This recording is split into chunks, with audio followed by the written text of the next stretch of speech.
And a complete rewiring of the AMOC threatens the global food supply. And that's, I think, going to be the most severe or significant way that humanity is affected by, if this actual AMOC shuts down.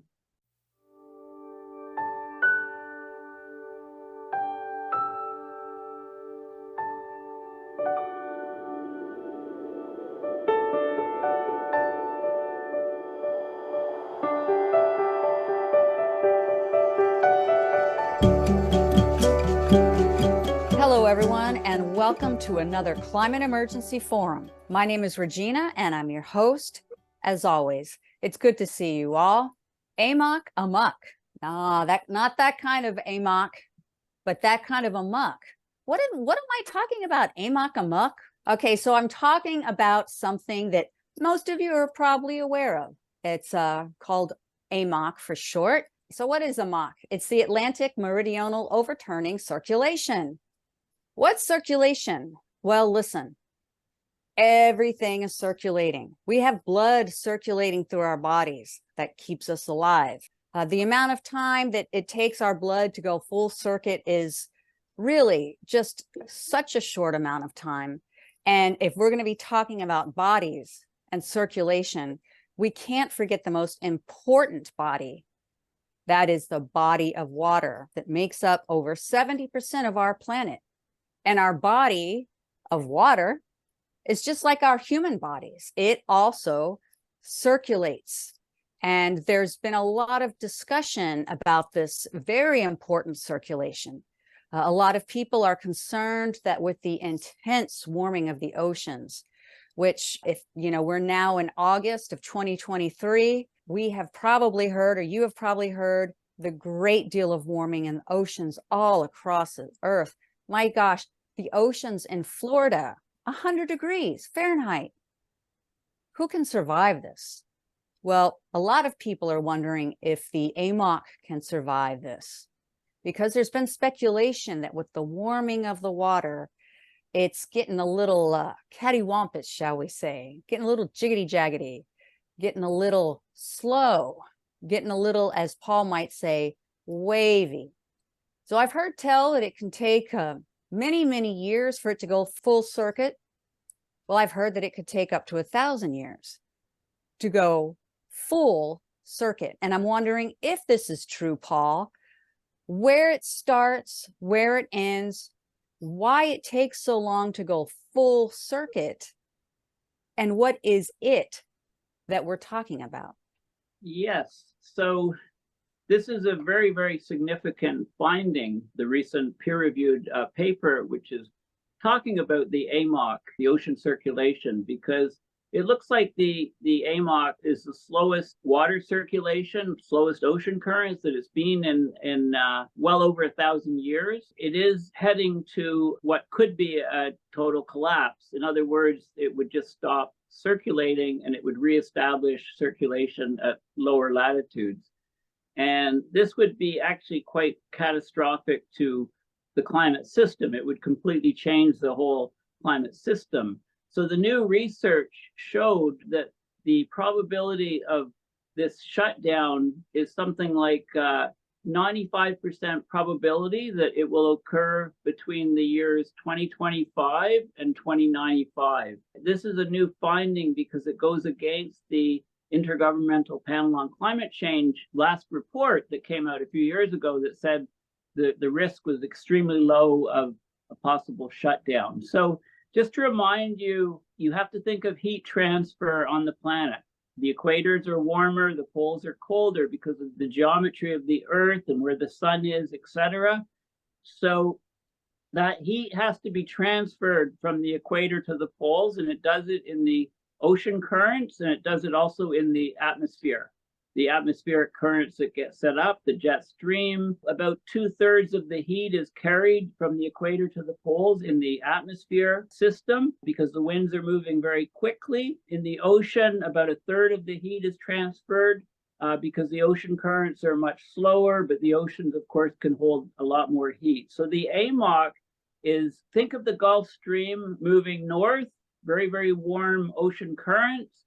As they go further north, they cool down. The water can mix with meltwater from the Arctic. The currents, because they get colder and colder and colder on the surface, that water eventually sinks down to the abyss, to the deep ocean, where it moves southward, and it creates this whole circulation system. And I like the analogy to the human body, because the heat is carried. Now, the idea of the drop in depth of the water is very important, because at the surface, the water is very oxygenated. It's in contact with the atmosphere. So that oxygen gets absorbed or into the water. And then when the water is carried down to the deep abyss, it brings the oxygen with it. And at areas, say, near Antarctica, where the water rises to the surface, that very, very cold water comes up to the surface, and it brings nutrients with it, which stimulates the phytoplankton blooms around Antarctica, which is a huge sink for carbon. It is very, very important. So the whole slowing of the circulation system is crucial for the operating of the planetary system. So the idea that it could completely stop and rewire in the Northern Hemisphere is extremely significant and important news for the climate. You know, running amok, it's a perfect title. I love the, AMOC going amok. I mean, it's a very catchy title. I can't underestimate or overstate the importance of this planetary system for our whole climate system, how it affects extreme weather events, how it affects temperatures around the world, how it affects climates. We need certain patterns of precipitation and temperature in order to grow crops, to feed the people of the planet. And a complete rewiring of the AMOC threatens the global food supply. And that's, I think, going to be the most severe or significant way that humanity is affected by, if this actual AMOC shuts down. It's going to be through food that we're going to have huge negative consequences for humanity if the thing shuts down. Thank you so much, Paul. I mean, it's a really scary, scary thing. I've heard it described in so many different ways, but also like a conveyor belt. So if we think of this deep underground belt, and it, as Paul, as you just said, it brings precipitation. It has a lot to do with our weather, how warm it is, how cold it is. Also, of course, it carries nutrients that's necessary for the survival of ocean life. So how are these marine animals going to adjust to this? Of course, we're going to have a hard time, but then how are they going to adjust? Are they going to be watching CNN? Well, there's more nutrients to the left. No, it doesn't work that way. So it really is quite frightening. And one of the things that is also scary, me being on the East Coast as I am, I heard that there is also a possibility of sea level rise on the East Coast. And of course, the horrible thought of droughts in Southern Africa. I know that Peter is very, very involved with this topic. Peter, what do you have for us on the AMOC going amok? Well, yeah, I was very interested in the paper, a very long paper, very difficult read. I'm sure Paul will have understood it a lot better than me. However, the following day that this paper was emitted, the BBC posted a little article on it. So I went there, and oh my God, the scientists have, like so many huge catastrophic climate risks, the scientists have been dismissive of this paper, even though it's so complicated and peer-reviewed. So that's really, really annoying. Now, I want to just read a tiny bit from the paper. Towards the end, they list the uncertainties as which is inherent in all modeling. But what they say is that this scenario is, if this scenario is a case of rain-induced tipping, even with these reservations that they include above, this is indeed a worrying result, which should call for fast and effective measures to reduce global greenhouse gas emissions in order to avoid what they've found. It's really quite extraordinary that a large number of scientists would write little critical blurbs on this one document, and the document was called a Scientists' Media Report. One of these scientists said that they didn't even have good evidence that AMOC is slowing even. Well, that's wrong.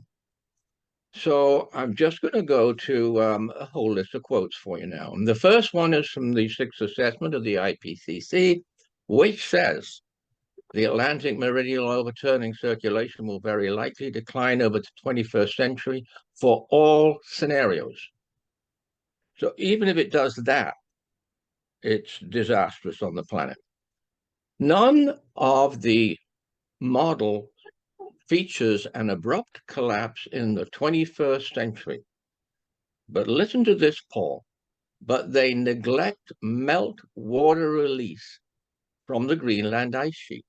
So the huge concern, the huge trigger, they have the nerve to run models without including it.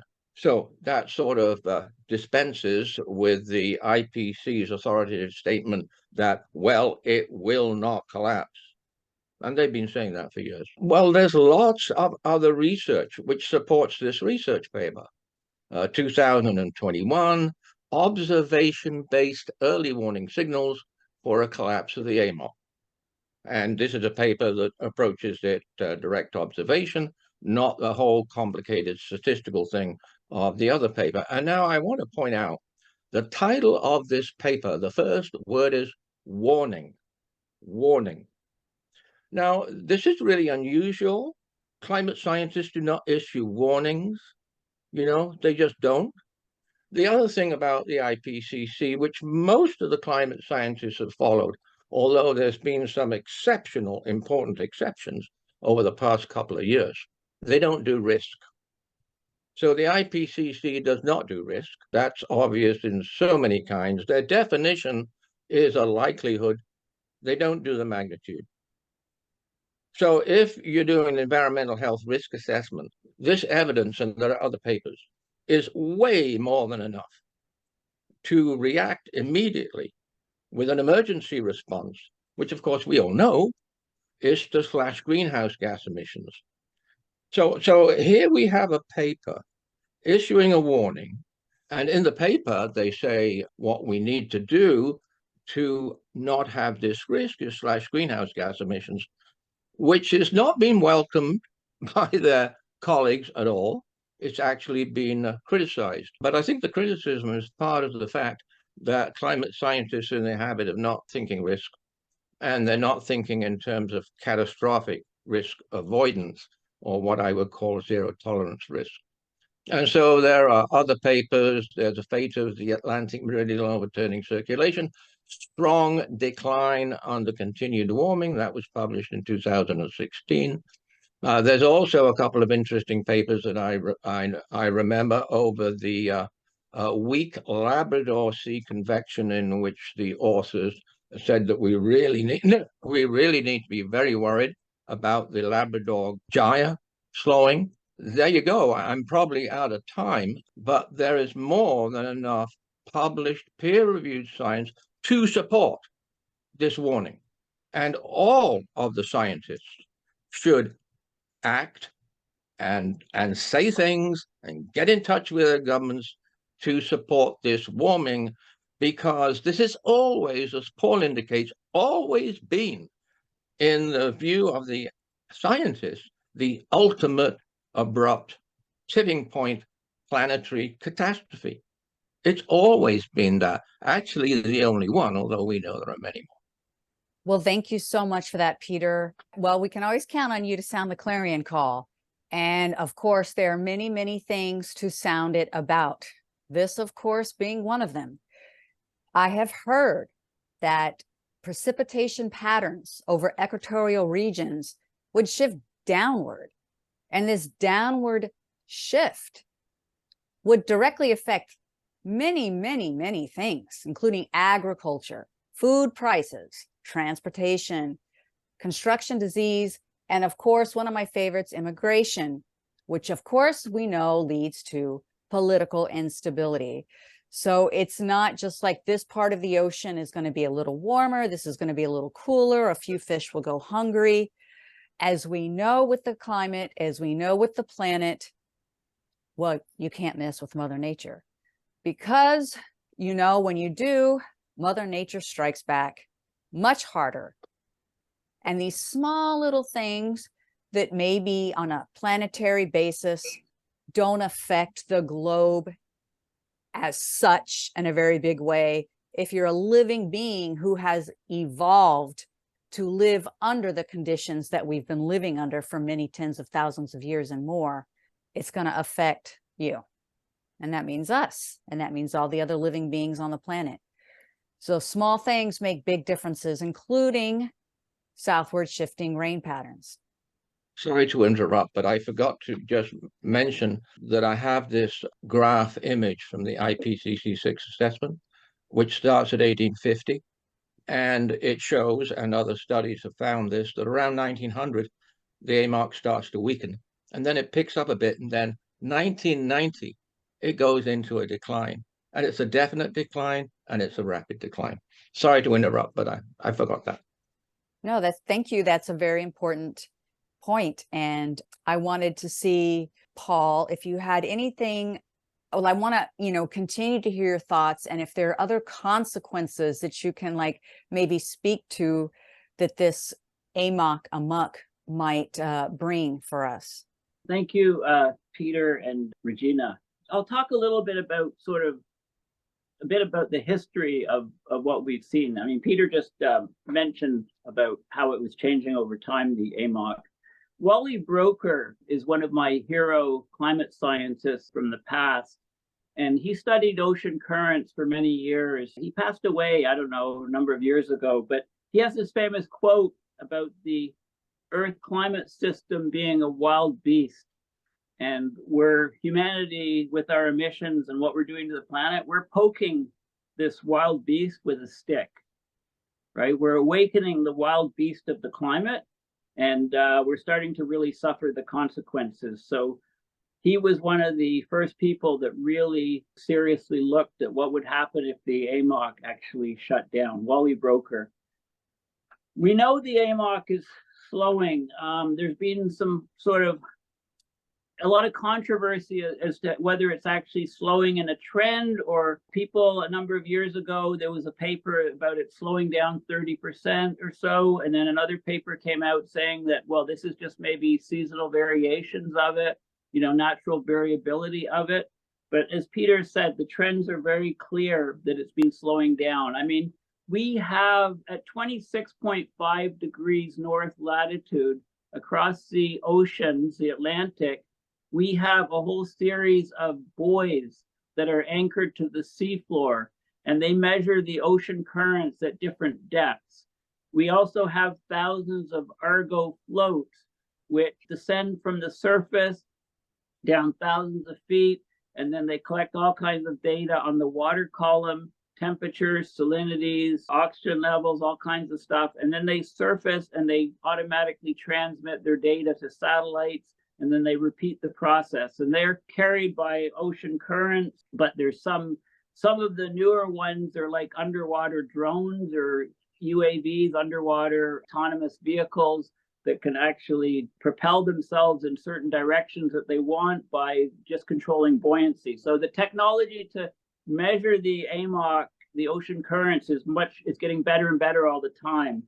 We also have direct observations of a very, very warming water off the northeastern coast of the US. And this is what we would expect with the slowing AMOC, with less water sweeping, warm water coming up off the east coast of the US. Instead of sweeping across to Europe, if more of it is piling up on the east coast of the US, that will raise water temperatures, which we've seen, and it will also raise sea level rise much faster than the nominal rate of sea level rise. We've also seen that off the US East Coast. With less warm water crossing the ocean south of Greenland, we've seen this global warming hole or cool spot under Greenland. And this is the direct evidence that the AMOC is significantly slowing. So there's no doubt about that. Now, what will it do to temperatures and sea level around the planet? Well, obviously, much less heat goes to Eastern Europe. So we could expect, if the AMOC shut down, say, over a period of several months, we would expect temperatures in northwestern Europe to plummet 2 or 3 degrees, mean annual temperatures dropping. On the east coast of Canada, northeast coast of Canada, we would expect temperatures to drop a degree or two. We also are going to get lots of sea level fluctuations on coastlines around the world. So I mentioned off the east coast of the US with rapid sea level rise, we can expect rapid sea level rise at many places. These are dynamic sea level effects that are due to the ocean current shifting. We can expect rapid sea level rise in many places in the northern hemisphere. And in fact, if you look north in the Arctic, north of Scandinavian countries, you could expect even 1 or 2 meters of sea level rise directly resulting from an AMOC being shut off. Meanwhile, in the southern hemisphere, you get a sea level drop, significant sea level drop of 1 foot or 2 in the oceans between Antarctica and Australia. You know, that's those sort of latitudes. So huge effects, not to mention all of the weather extremes of, increasing in frequency, severity, and duration from the jet stream waviness. You have this other effect influencing all of these things. So I could talk for another 5 hours, but I think I better stop here. Thank you so much, Paul. And of course, we would love to hear all you have to share, but it might give us nightmares. I'm not so sure about that. It's a very scary topic that we're dealing with here. Peter, what else did you have to add for us? Well, there's another little thing I came about. There's a lot of, over the years, as Paul said, there's been a lot of different findings and projections and assumptions on what's going to happen to the AMOC. But there's no question that according to the 6th assessment, it's weakening, and it's been weakening for a number of years. The other thing that the IPCC points out is, which is very unusual, in the case of the AMOC, it weakens precipitously under all scenarios, except for the very best one, which can't happen because we're too late for it. So all of the other scenarios, it makes little difference. The AMOC comes down, and it comes down fast. So the paper has been criticized for its timing as well. But it's clear from the 6th assessment that between 2025 and 2050, certainly by 2050, there's a huge amount of slowing that the models, according to the IPCC, predict. I came across another little thing, that many things that confuse me, but Paul probably has an idea about it. So I've always figured that the cool place it's a very big cool place under Greenland was all due to the vast amount of melting from the Greenland ice sheet. But a few scientists say that it is evidence of a weakening of the AMOC. That if the AMOC is weakening, the AMOC will also apparently lead to this anomalously cool area below Greenland. I don't know whether Paul knows. Yeah, I think that's exactly true what you said. Lots of people have thought that it was just meltwater coming off Greenland and the rest of the Arctic. But I first mentioned the idea of the connection to the AMOC to Jason Box at the 2015 Paris Climate Conference, and he kind of looked, started staring at the ceiling and thinking, yeah, maybe that's actually the case. And of course, he's the expert on Greenland. And I think most of the scientific consensus is that it is an AMOC effect more, both things are contributing, but it's more of an AMOC effect. I just want to point out one last thing quickly.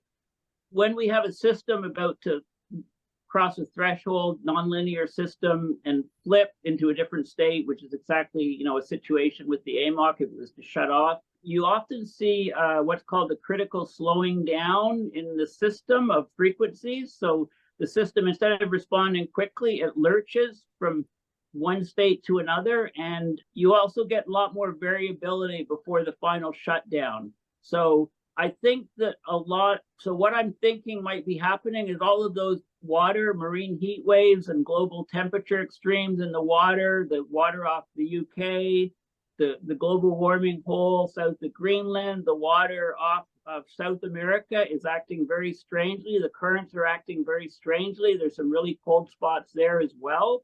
I think all of this is related to an AMOC flickering about to shut off. I think these are all signs that we're seeing. Usually you don't see these things until you look in the rearview mirror, but I think we need to prepare for this shutdown. Well, I think you bring up a good point. We have to prepare for this shutdown, and we have to prepare for many other things that are going to be happening either concurrently or consecutively, because as we know, one thing doesn't happen in isolation. And of course, this is a very, very important thing. I know we've bandied about various time frames, 2050, 2040. Of course, it's very easy for us to just push that aside and think, gee, I won't be here by 2050. These changes do happen also incrementally. So we don't have to wait till 2050. There's a lot of other crises that we can experience in the interim. So, it's kind of, we have to take these things seriously and stop fiddling while the planet's burning. I really am so glad that you are all here and that you spent this time learning about the AMOC going amok. And if you hadn't heard of the AMOC, I am so glad that you've heard of it by now. And you can look it up, and if you're interested, and learn more about it and share it with your friends, just like sharing this video, liking it and subscribing, because we want to make sure to see you next time at the Climate Emergency Forum.